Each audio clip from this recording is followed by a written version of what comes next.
Hi, good afternoon, Gina. Thank you very much. Hi, Rassi. Hi, Asia. Hope you guys are well. Rassi, just on the selection issue, just a follow up on Jan and Sanella's question.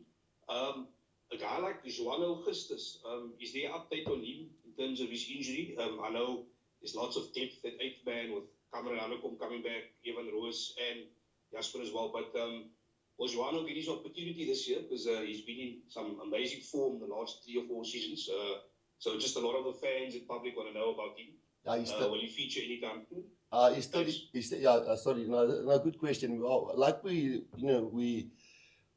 track all players, all competitions that we think when we do our depth chart, and we try to go 5-6 positions, 5-6 deep in a position, and João is definitely on that scope, but he's still injured, and unfortunately he's not available. So when we have tested Ivan and tested Jasper and tested Cameron and maybe Elrich come back into mix and we test him, the season is long. So yes, hopefully we can give him a chance somewhere, but at this stage he's unfortunately injured.